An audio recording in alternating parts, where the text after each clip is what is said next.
Hello दोस्तों, प्रस्तुत है आज की कहानी बहू का मायका।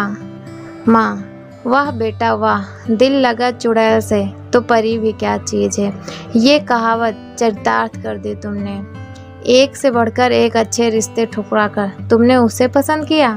याद रख, बिन सास वाले ससुराल में दामाद की कोई पूछ नहीं होती। माँ, इसका दूसरा पक्ष भी तो देखो। बिन माँ की बच्ची है, तुम माँ बन जाना और वह बेटी बन जाएगी। मुझे ना पढ़ाओ ये प्रेम का पाठ, तुम्हारी पसंद है तो तुम ही संभालना, उन्होंने कहा।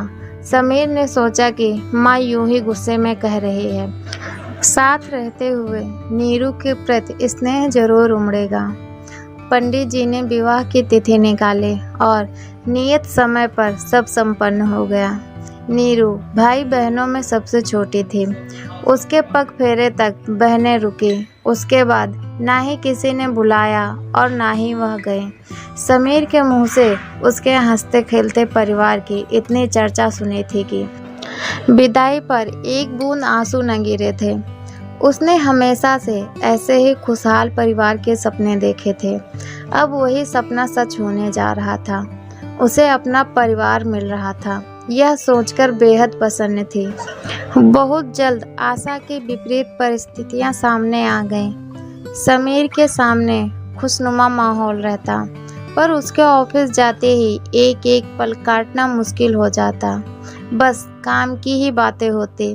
सारी दोपहरी अकेले बैठे बिताती।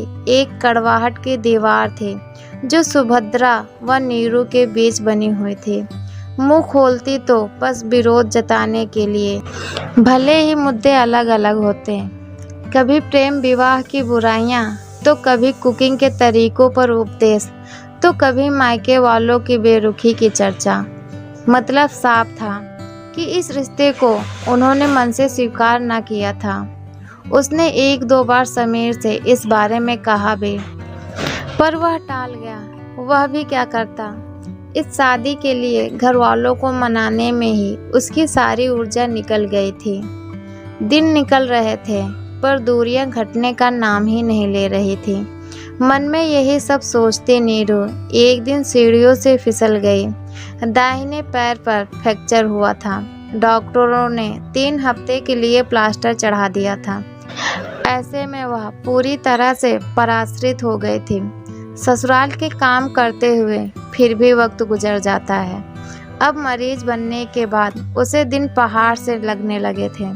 ऊपर से जब तब रिश्तेदारों के फोन आते रहते। सासू माँ के मायके वाले भी उटपटांग सवाल कर दिया करते। आज भी उनका मायका आबाद था। उनकी ओर से हर तीज त्योहार में बुलावा आ जाता। एक दिन सुभद्रा जी की माँ ने ये तक कह दिया कि नीरू को मायके भेज दो। अब क्या बुढ़ापे में बहू की सेवा करोगी। उनके लिए दुविधा की घड़ी थी। एक और जहां बहू के आने से गृहस्थी से छुट्टी मिलनी चाहिए थी, वहीं जिम्मेदारियां बढ़ गई थी। उन्हें फैसला लेना था, अपना मायका या बहू का मायका। बहू की भोली सूरत आंखों में नाच गई। जब आज तक वह अपनी माँ से मिलने की ललक रखती हैं, तो भला नीरू के दिल पर क्या बीत रही होगी। दिल पसीज गया था। वह भी तो एक माँ है। उनकी बहू को मायका चाहिए, सास नहीं। आखिरकार उनके अंदर की सास को हराकर माँ की ममता जीत गई थी।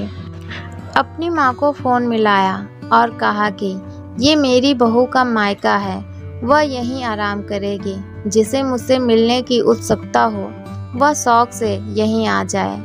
मेरी बहू के मायके में आप सबका स्वागत है। उनके मुंह से यह सुनकर नीरू की आंखें भर आई। इसी ममता के लिए वह महीनों से तड़प रही थी। समीर की बातें सच साबित हुई थी कि देखना, एक दिन माँ भी तुमसे प्यार करने लगेगी। महीनों के अंतर्द्वंद से सुभद्रा जी को विराम मिला था और नीरू को अपनी माँ। समीर ने भी चैन की सांस ली थी। उसके विश्वास की जीत हुई थी। सबके हृदय में प्रेम ने घर बना लिया था। तो दोस्तों, कैसी लगी ये सास बहू की कहानी। अगर अच्छी लगी है तो प्लीज़ वीडियो को लाइक करें, शेयर करें और हमारे चैनल को सब्सक्राइब करें। इस कहानी से आपको क्या सीख मिलती है? कमेंट बॉक्स में अपनी राय लिखकर हमें ज़रूर बताएं। वीडियो पूरा देखने के लिए आपका बहुत बहुत धन्यवाद।